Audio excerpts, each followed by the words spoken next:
The morning the Duke of Raventon chose his mistress, his wife was sewing his initials into a child's coat.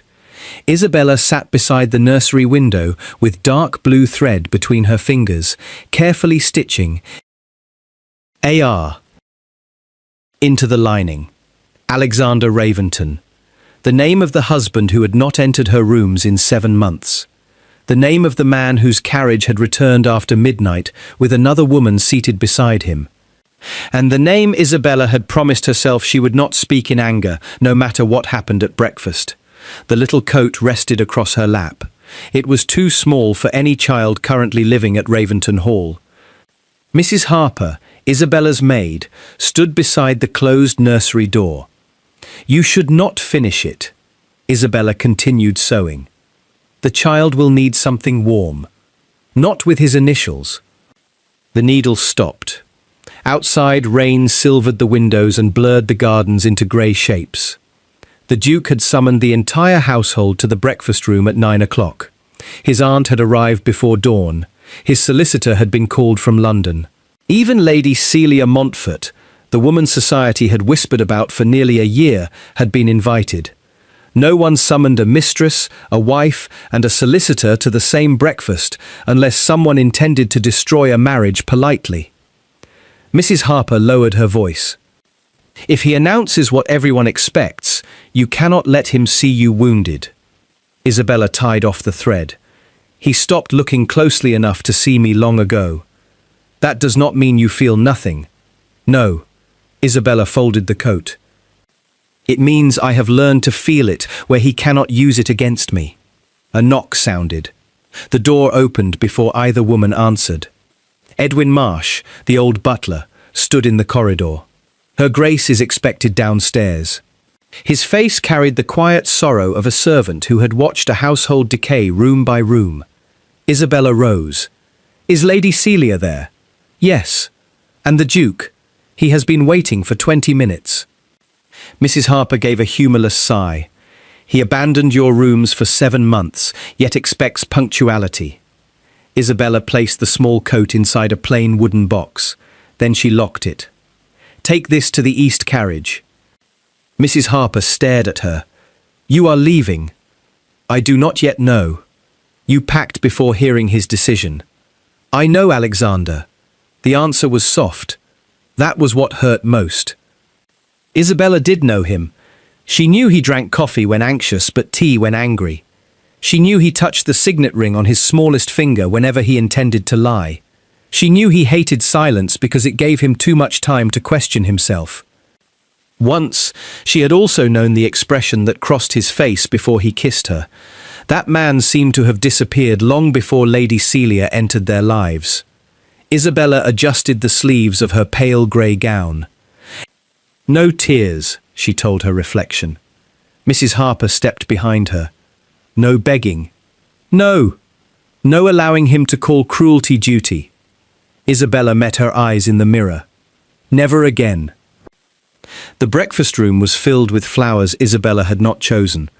White roses covered the centre of the table, Lady Celia's favourite. Alexander stood near the fireplace in a black morning coat, one hand resting against the mantel. At 32, he remained one of the most admired men in England, tall, dark-haired, and born with the kind of face painters softened because reality seemed too severe. He looked toward Isabella when she entered. For half a heartbeat, something changed in his expression. Memory, regret, perhaps even love. Then Celia rose from the chair beside him, and the moment vanished. She wore pink silk and the ruby necklace Alexander had purchased in Paris. Isabella recognized it immediately. He had once promised those rubies to her. Not the necklace itself, the stones. He had told her they would be reset for their 5th wedding anniversary. Their anniversary was 4 days away. "Isabella," Alexander said. "Not your Grace, not my wife. Simply her name, spoken as though it belonged to a difficult subject."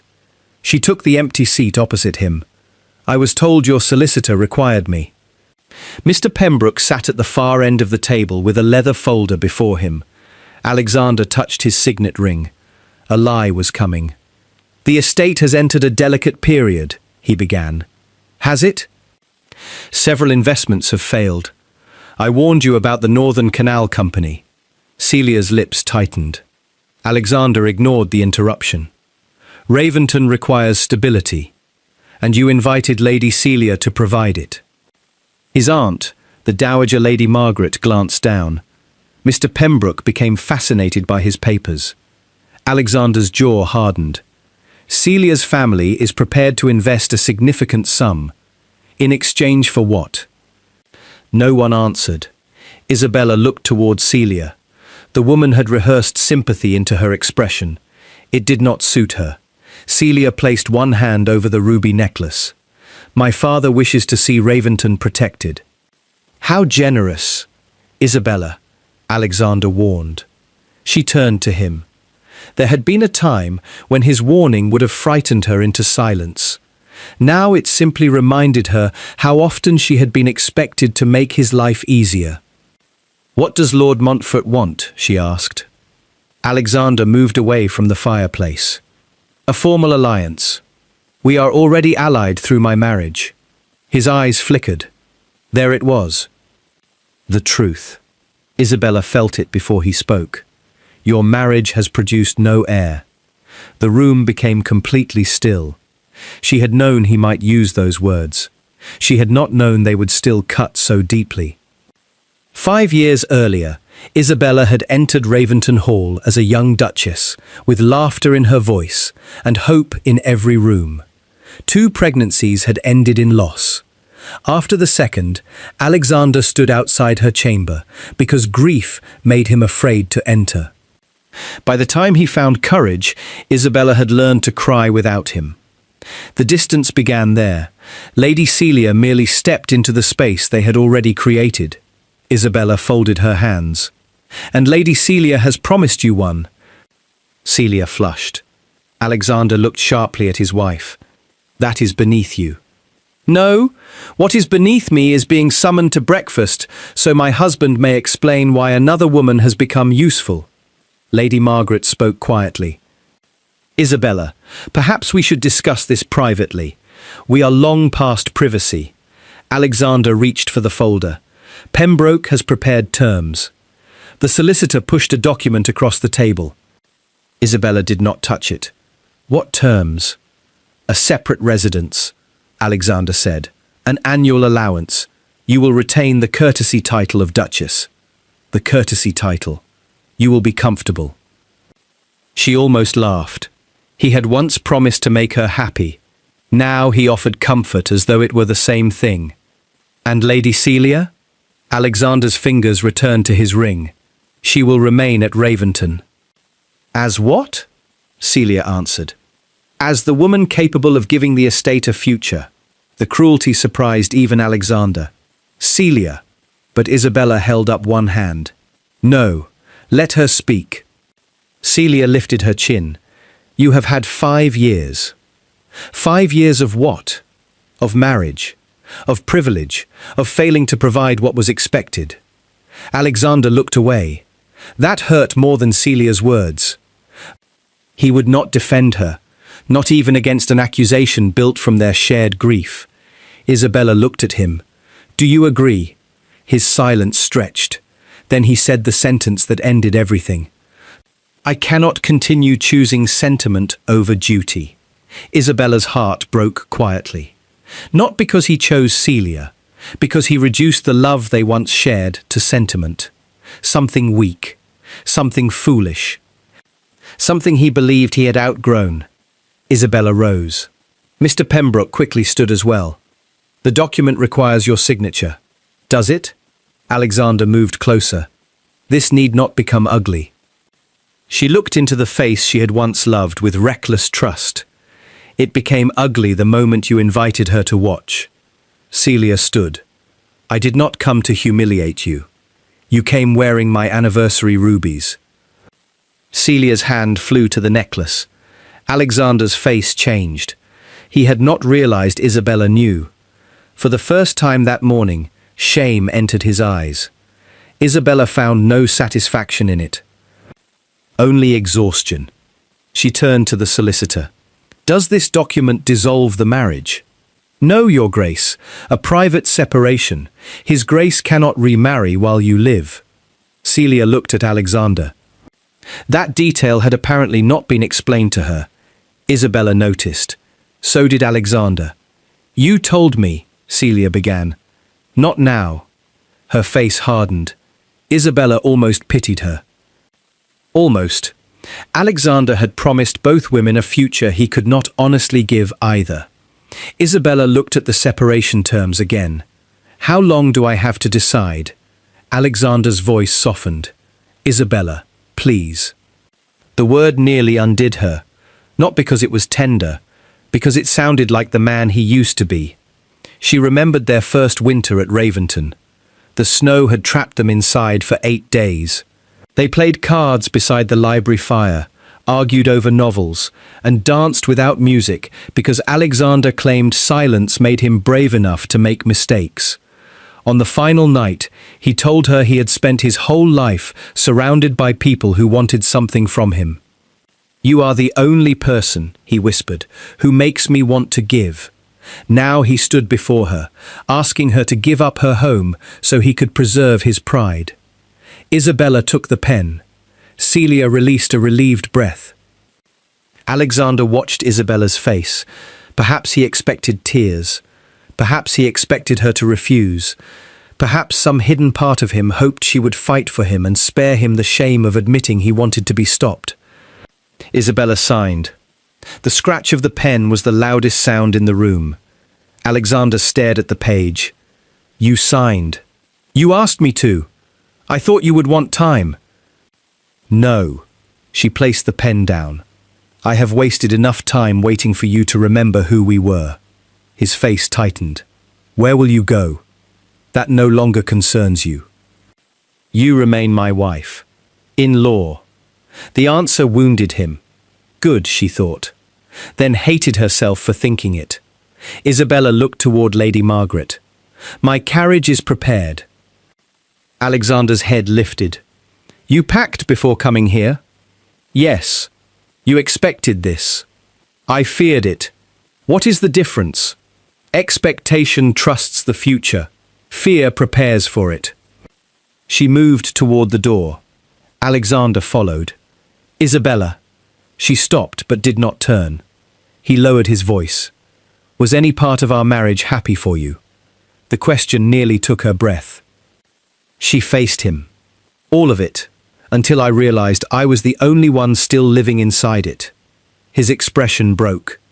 Celia looked between them, suddenly aware that whatever Alexander had chosen, part of him remained with the wife walking away. Isabella left the breakfast room. No one tried to stop her. The Eastern carriage waited beneath the covered steps. Mrs. Harper had loaded only 2 trunks and the locked wooden box. Isabella descended slowly. Behind her, the hall doors opened. Alexander came after her.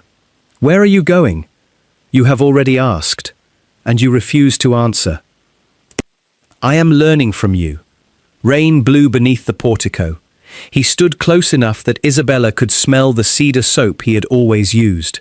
Take the house at Brighton, he said. It is yours. No. The London residence. No. At least allow me to provide. You have provided quite enough. His jaw tightened. Do not turn this into punishment. She stared at him. You truly believe my leaving is about punishing you? What else am I to think? That I finally chose myself. The words silenced him. Mrs. Harper opened the carriage door. Inside, beneath a blanket, the wooden box had opened slightly. The little blue coat was visible. Alexander noticed. What is that? Isabella closed the lid quickly. Nothing that belongs to you. His eyes narrowed. My initials are on it. Her pulse quickened. She should have lied. Instead, she said nothing. Alexander stepped toward the carriage. Isabella. She blocked his path. For the first time that morning, fear entered her face. He saw it. What are you hiding? A promise. To whom? She looked past him toward the great doors of Raventon Hall. toward the home where she had lost 2 children, 1 husband, and nearly herself. Then she entered the carriage. Alexander caught the door before Mrs. Harper could close it. "Tell me what is inside the box." Isabella met his eyes. "The reason I stayed as long as I did." His grip tightened. "What does that mean?" She could not tell him. Not yet. Because the coat had not been made for a child who had died. It had been made for the little boy waiting at a cottage beyond the Raventon boundary. A child Alexander did not know existed. A child Isabella had sworn to protect from the very family name sewn into his coat. She pulled the door closed. "Goodbye, Alexander." The carriage moved into the rain. The Duke of Raventon stood beneath the portico and watched his wife disappear. Lady Celia came to stand beside him. "You made the correct choice," she said. Alexander looked down at the wet gravel. Near his boot lay a small wooden button that had fallen from the child's coat. On its surface was carved a tiny raven, the symbol Julian, Alexander's dead younger brother, had once used on all his belongings. Alexander picked it up, and for the first time that morning he wondered whether his wife had left Raventon carrying far more than heartbreak. Before we continue, subscribe to as this encourages us to keep creating quality content. Alexander did not follow Isabella's carriage. That was the choice he regretted first. He stood beneath the portico with the wooden raven button pressed into his palm while the rain swallowed the road behind her. Lady Celia remained beside him. "You should come inside," she said. Alexander looked at the empty gates. "Whose coat was it?" Celia's expression changed. "What?" "The child's coat in Isabella's carriage." "I did not see a coat." "It carried my initials." Celia moved closer. "Perhaps she made it during one of her pregnancies." "No. He knew the clothes Isabella had prepared for the children they lost. They had been white. Soft. Unmarked by the Raventon crest because Isabella once told him a baby should belong to itself before belonging to a dynasty. The blue coat was different. It had been worn. The button was old. And the raven carved upon it had belonged to Julian. Alexander's younger brother had used the symbol because he hated the formal Raventon crest. He carved tiny ravens into books, walking sticks, desk drawers, and anything their father considered too valuable to mark. Julian had died 5 years earlier, in Italy. Or so Alexander had been told. Celia touched his arm. "You have made your decision." He looked at her. Yes. The answer did not sound like victory. Within a month, Alexander discovered that choosing Celia had solved nothing. Her father's promised investment arrived in portions smaller than expected. Each payment carried a new condition. Lord Montfort wanted control of Raventon's western mines. Then the tenant leases. Then a permanent place on the estate council. Celia complained that Isabella's rooms were too plain and ordered them redecorated before the separation papers had even been registered. The first time Alexander entered the old Duchess's chambers and found Isabella's blue curtains removed, he ordered the servants to restore everything. Celia stood in the doorway. "You told me this would become my home. It is Raventon Hall." "That is not what I asked." Alexander turned. "What did you ask?" "To take her place." Something cold passed through him. "No one takes her place." Celia stared at him. "Then why did you choose me?" He had no answer that would not expose them both. He had chosen her because she made no demands upon his wounded heart, because she admired his title without knowing the man beneath it, because she never asked him to speak about the children he and Isabella had lost. Celia was easier. He had confused ease with happiness. 3 months after Isabella left, Lord Montfort withdrew the remaining investment. The excuse was simple. Celia could never legally become Duchess of Raventon while Isabella lived. Alexander had known that from the beginning. Celia had not. Their relationship ended in the same breakfast room where his marriage had been broken. "You deceived me," she said. Alexander stood near the fireplace. "I never promised marriage. You allowed me to believe it. The words were Isabella's accusation, returned through another woman. Celia tore the ruby necklace from her throat and placed it on the table. Your wife was right. Alexander's gaze lifted. You do not choose women. You choose whatever allows you to avoid choosing yourself. She left Raventon before sunset. Alexander did not stop her either. That was the choice he regretted second. Not because he loved Celia, because he understood too late that his silence had injured 3 lives. And somewhere beyond Raventon, Isabella was building a life in which he no longer existed. The first letter Alexander sent to her was returned unopened. The second came back with no message.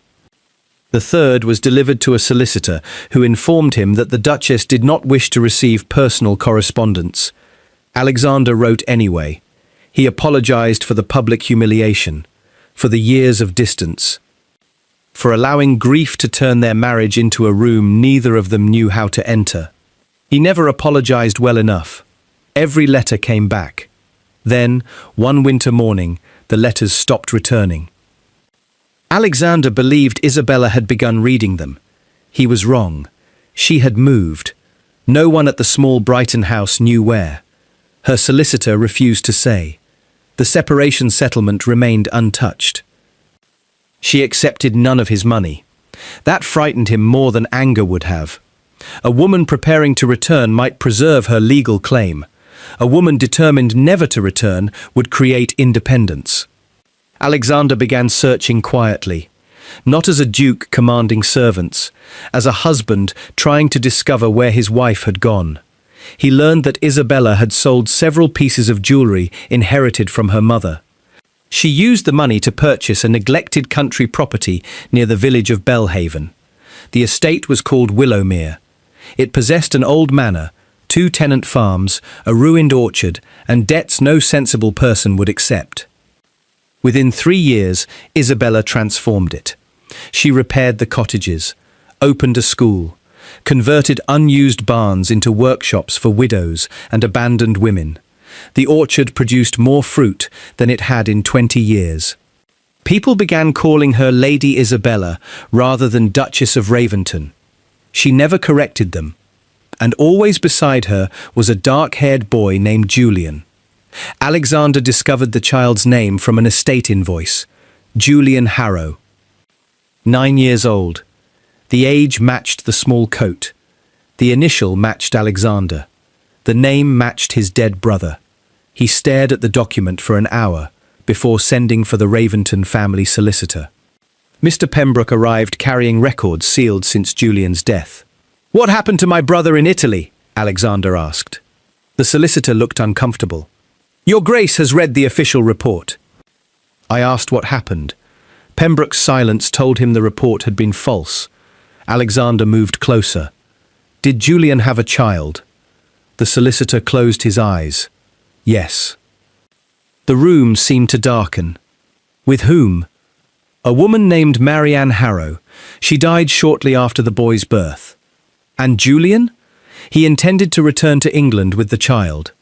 "Then why did he not?" Pembroke looked toward the door. "Your father forbade it." Alexander's jaw tightened. "My father was dead by then." His final instructions remained. "Through whom?" "Lord Montfort, Celia's father.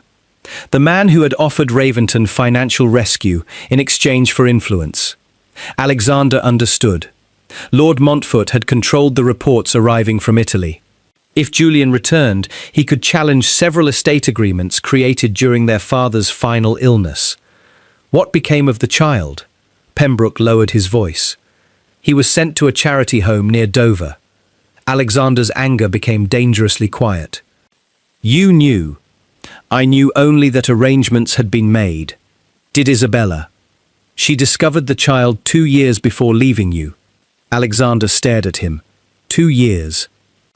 While their marriage collapsed, Isabella had secretly searched for his brother's son. Why did she not tell me?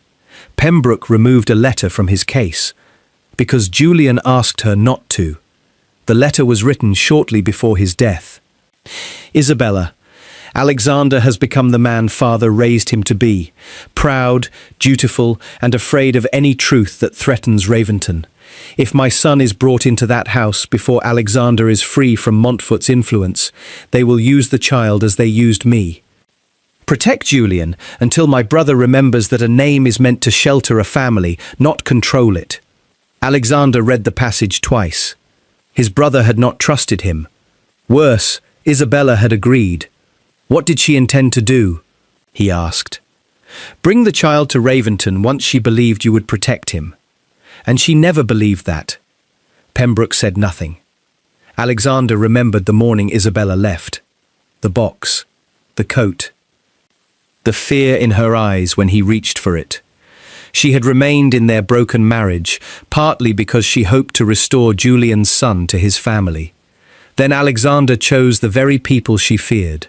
He sat slowly. Why did she name him Harrow? It was his mother's name. Lady Isabella wished to conceal his connection to Raventon until he was safe. Is he my brother's lawful son? Yes. Then he is my heir. Pembroke nodded. Until Alexander produced a legitimate child, Julian Harrow was next in line to Raventon. That truth could have saved the estate from its supposed heir crisis. It could have destroyed Celia's argument. It could have prevented the separation.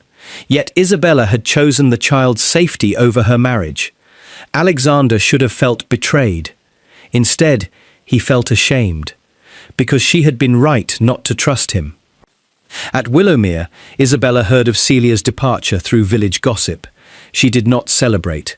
She was standing in the orchard with Julian, helping him tie young branches to wooden supports. "Does this mean the Duke will come for you?" the boy asked. Isabella paused. "Why would you think that? Mr. Sanders said men remember their wives when their mistresses leave. Mr. Sanders speaks too freely." Julian tied another knot. "Do you still love him?" Children asked the questions adults spent years avoiding. Isabella looked toward the manor. "I loved him for a very long time. That is not an answer." "No." She smiled faintly. "You are becoming troublesome. You taught me." He returned to the branch. "If he comes, will he take me to Raventon?" The fear in his voice was carefully hidden. Isabella knelt beside him. "No one will take you anywhere without your consent. But he is a duke, and I am your guardian. He is your husband. In law." Julian frowned. "That sounds lonely." It was. But loneliness at Willowmere belonged to Isabella. At Raventon, even her sorrow had belonged to her husband's name. She touched the boy's cheek. "You are safe here." "Are you?" Before she could answer, a rider appeared at the orchard gate. It was Mrs. Harper. She had gone to the village for supplies. Now she carried a sealed letter. "From Raventon?" Isabella asked. "No." Mrs. Harper looked troubled. "From Lord Montfort." Isabella opened it. The message was brief.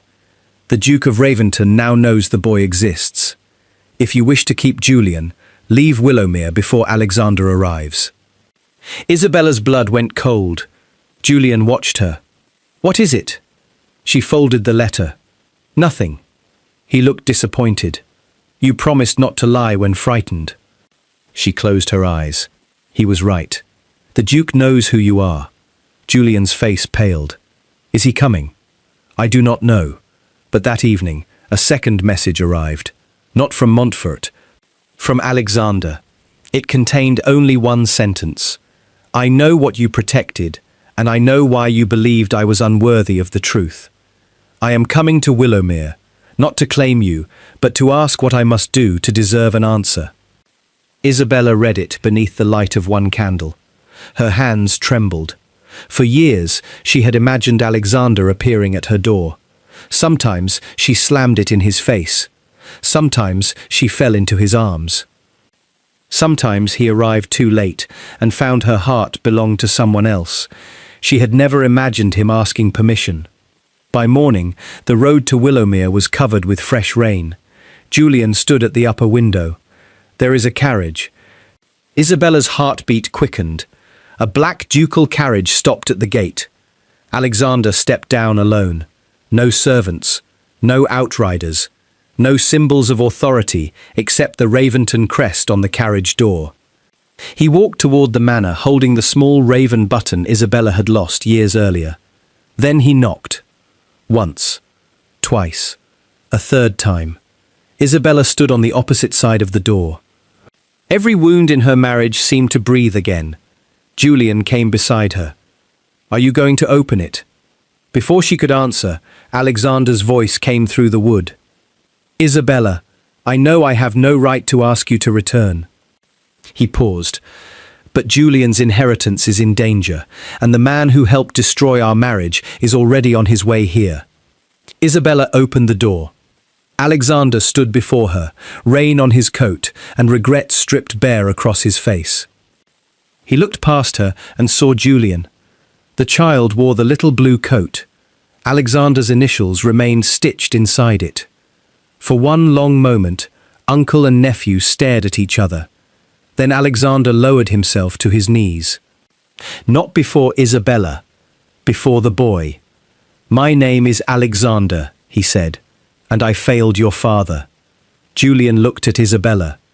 "Is he telling the truth?" "Yes." Alexander lifted the raven button. "I came to repair what I can." Isabella's voice became cold. "And what do you intend to claim?" "Nothing." He looked up at her. "I came to beg you to help me protect Julian from Lord Montfort." A carriage appeared at the far end of the road. Its crest belonged to Montfort. Alexander rose. "He has documents declaring the boy illegitimate." Isabella's face hardened. "They are false." "I know." "Then why is he coming?" "Because the original proof of Julian's birth is hidden somewhere inside Willowmere." She stared at him. "How could you know that?" Alexander's answer brought the past crashing back into the doorway. "Because Willowmere once belonged to Julian's mother. So here is the question. Should Isabella trust the husband who publicly chose another woman but has returned begging to protect the child? Or should she close the door and defend the life she built without him? Tell us what you believe she should do in the comments below. The Montfort carriage stopped before Isabella could answer. 4 horses stood steaming in the rain. A footman opened the door, and Lord Montfort stepped down with 2 solicitors behind him. He wore black from collar to boots, as though he had arrived for a funeral. Perhaps he had. The funeral of Isabella's freedom, the funeral of Julian's inheritance, or the final burial of the marriage Alexander had already destroyed once. Montfort's gaze moved from Alexander to Isabella, then settled on the child standing behind her. "So," he said, "the little secret has finally reached the front door." Alexander stepped between him and Julian. "You will speak respectfully." Montfort gave a thin smile. "You have found your authority rather late, Raventon." "I found the truth late. That has always been your weakness." Isabella's fingers tightened around the door. For years, Lord Montfort had appeared in her life as a wealthy family friend. He had advised Alexander's father, arranged investments for Raventon, and encouraged Celia's growing closeness to the Duke. Now she understood. He had not merely wanted his daughter installed at Raventon Hall. He wanted control of the estate before Julian's existence could be proven. "What documents have you brought?" Isabella asked. Montfort looked surprised that she addressed him without fear. "A declaration signed by Julian Vale before his death." Alexander's face hardened. "Declaring what?" "That the child born to Marianne Harrow was not his." Julian looked up at Isabella. "What does that mean?" She knelt beside him. "It means Lord Montfort has brought another paper he wishes us to believe." Montfort's smile disappeared. "It means you have been raising a stranger and calling him the heir to Raventon." Alexander reached for the folder carried by one of the solicitors. Montfort stopped him. "This is not your house." "No," Alexander said. His gaze moved toward Isabella. "And I will not behave as though it is." The answer caught her off guard. 3 years earlier, Alexander would have entered, ordered rooms prepared, summoned servants, and treated his title as permission. Now he remained on the threshold, waiting. Isabella looked at him, then at Montfort. "Both of you may enter." She lowered her voice. "But Willowmere obeys my rules." Alexander bowed his head. Montfort laughed. Isabella did not. His laughter ended first. They gathered in the old library. Willowmere's shelves leaned slightly, the curtains were faded, and one window refused to close completely in winter. Yet Isabella loved the room more than any grand chamber at Raventon. She had purchased every repair with money she earned. She had chosen every book. Nothing in it had been given as a reward for being someone's obedient wife. Julian sat beside Mrs. Harper near the window. Alexander remained standing. Montfort placed his declaration on the table. Isabella examined the signature. Julian Vale. The handwriting appeared convincing. Alexander looked over her shoulder. "My brother's hand. Then the matter is settled," Montfort said. "No," Isabella replied. He frowned. "You heard the Duke. I heard him recognize handwriting. I did not hear him confirm truth." Montfort's expression cooled. "You have become remarkably bold." "I became free." Alexander looked at her. The words wounded him, but he accepted them. Montfort opened another document. "The Raventon succession remains with the crown until Alexander produces a lawful child. The boy has no claim." Julian lowered his head. Isabella saw it. She crossed the room and sat beside him. "Look at me." He did. "Your value is not written in his papers. But Papa wanted me to have his name." "Yes. What if he changed his mind?" "He did not," Alexander said. Everyone turned. He approached Julian slowly. "My brother gave up his reputation to protect you before you were born. He would never have denied you afterward." Montfort scoffed. "You ignored Julian's final letters, yet now claim to understand his heart?" Alexander did not defend himself. "I ignored him because I was a coward." The admission silenced the room. "I believed the version of events most convenient to me. I will regret that for the rest of my life." He looked at Julian. "But regret does not make Montfort's document true." Isabella studied Alexander. He was no longer protecting his pride. He was using the ugliest part of his past as evidence against the lie. Montfort leaned back. "The original birth record does not exist." "It does," Isabella said. His eyes moved to her. "You know where it is?" "No." "Then you have nothing." Alexander looked around the library. "You said Willowmere belonged to Marianne." "Her mother inherited it," Montfort replied. "After Marianne's death, the property should have passed to distant relatives." "But it was sold through a private trust," Isabella said. She remembered the strange conditions in the purchase agreement. The eastern bedroom could not be altered. The old orchard wall could not be removed. And a locked cabinet in the abandoned schoolroom had to remain untouched until a representative of the Harrow family claimed it. At the time, she had assumed the conditions were sentimental eccentricities. Now they felt like instructions. Isabella stood. The schoolroom. Montfort's face changed. Only slightly. But Alexander saw it. "What is in the schoolroom?" he asked. "Nothing," Montfort said. Isabella looked toward Mrs. Harper. "Take Julian upstairs." The boy refused. "No, Julian, I am tired of being sent away whenever people speak about me." She nearly argued, then stopped.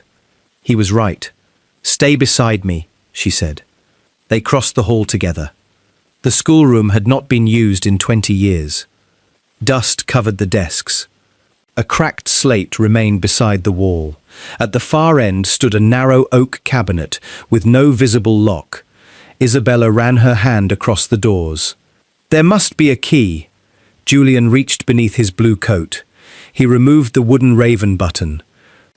Alexander stared. "It has a metal stem," Julian said. "Mama told me never to lose it." Isabella looked closer.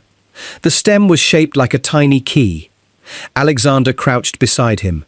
"Your father carved keys into buttons." He liked secrets. He did. For the first time, Alexander smiled at the memory of his brother, without pain destroying it.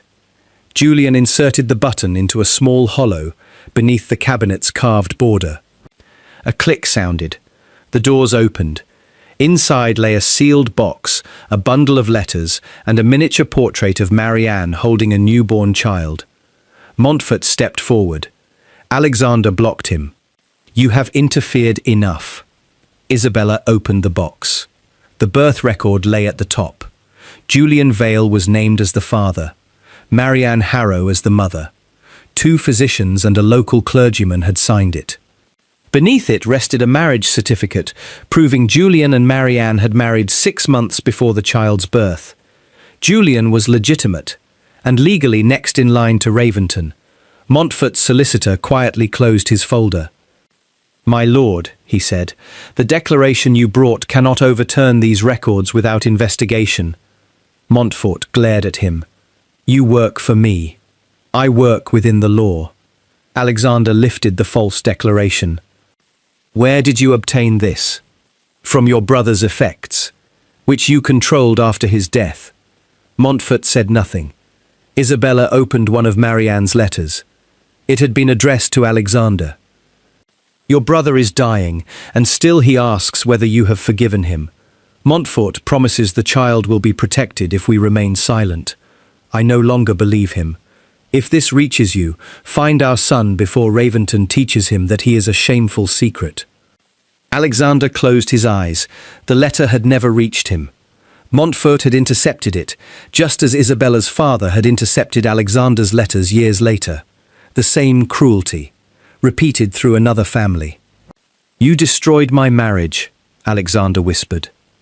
Montfort smiled faintly. "You managed that yourself." The truth of it stopped Alexander. Montfort continued. "I introduced Celia. I offered investment. I allowed you to believe your wife had failed to secure Raventon's future." His gaze shifted toward Isabella. "But you chose humiliation. You chose silence. You chose my daughter." Alexander's face tightened. "Yes." Isabella watched him. He could have blamed Montfort. He did not. Montfort had built the trap. Alexander had stepped into it willingly. "You wanted Julian erased," Isabella said. "Why?" "Because his inheritance transfers control of several Raventon holdings to trustees until he comes of age. The holdings you intended to acquire through Celia," Alexander said. Montfort gave no answer. He did not need to. The scheme was clear. If Alexander publicly replaced Isabella with Celia, Montfort would gain influence over Raventon. If Julian remained hidden, no competing heir could challenge that control. Alexander called for the village constable and sent the original records to an independent solicitor. Montfort's false declaration, intercepted letters, and financial agreements were collected as evidence. As he was escorted from Willowmere, he turned toward Isabella. "You think this changes what your husband did?" "No," she said. Alexander flinched. Isabella continued. "It changes only whether he has the courage to become better than the man who did it." Montfort looked at Alexander. For once, the Duke did not hide from the challenge. By evening, the rain had stopped. Julian sat asleep beside the parlour window, the raven button clutched in his hand.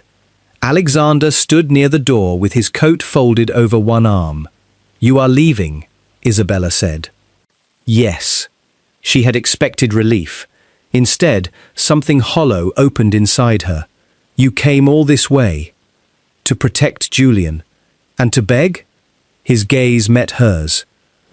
"I have begged you in my thoughts for years, but I will not use today to demand an answer." He moved toward Julian and carefully placed the child's coat over him. "My solicitor will establish the boy's inheritance. Willowmere will remain under your guardianship. No one will remove him. You could claim custody as head of the family. I could attempt it. Will you?" "No." The answer came without hesitation. "He trusts you. You chose him when I would have chosen Raventon." Isabella looked down. "You do not know what you would have done.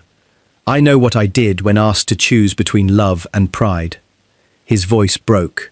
I will not pretend the result would have been kinder. He approached her. I am sorry. She had imagined those words for years. In her imagination, they repaired everything. In reality, they were only the beginning. I loved you, she whispered. Alexander's eyes filled. I love you still. That is not enough. I know. You humiliated me. I know. You made me believe my grief had made me worthless. His face collapsed. I know. And when I left, you did not follow. No. Why? Alexander took a long breath. Because following you would have required admitting I had made the wrong choice before I was ready to stop defending it. The honesty hurt, but it was honest. Isabella looked toward Julian. What happens now? I return to Raventon. Alone. Yes. And your letters. And I will send none unless you ask. You would disappear again? No. He shook his head. I will remain where you can find me, but I will not turn repentance into another way of controlling you. He bowed, not as a husband dismissing his wife, as a man respecting the woman he had lost. Then he walked to the door. Alexander. He stopped. Isabella held out the small raven button. Julian will need to visit Raventon eventually. Hope entered his face carefully. When he chooses. And I will accompany him. Alexander closed his fingers around the button. Whenever you are ready. Isabella did not return to Raventon that month, or the next. Alexander visited Willowmere only when Julian invited him. At first, the boy asked questions about his father. Then he asked to see Julian's childhood room. Alexander preserved it exactly as it had been. He showed his nephew the desk carved with ravens, the tree they climbed as boys, and the letters he had been too proud to answer. He never asked Isabella to forgive him during those visits. He repaired tenant contracts, returned property taken through Montfort's schemes, opened Raventon's accounts to independent review, and placed Julian's portrait beside the family heirs, not hidden in a nursery. In the Great Hall. A year after Montfort's exposure, Isabella arrived at Raventon during the first snow. Alexander opened the door himself. No servant stood behind him. No mistress occupied her rooms. No document waited for her signature. Only the man who had once chosen another woman and spent every day since learning that love could not be reclaimed by title. You knocked at my door begging, Isabella said.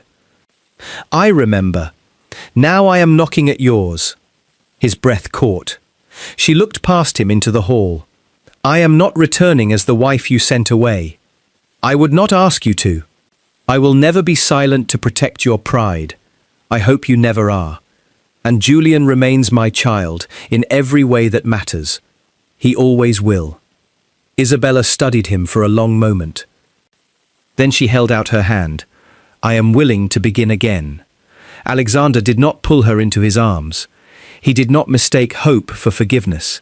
He simply took her hand, gently, gratefully. Years later, when people told the story, they said the Duke of Raventon chose his mistress over his wife, then appeared at her door begging when regret finally humbled him. But that was not the whole truth. He did not win Isabella back because he begged. He won the chance to love her again, because he changed after she had every right to close the door. And Isabella did not return because she needed a duke. She returned because the man behind the title had finally become worthy of the woman he once failed to choose.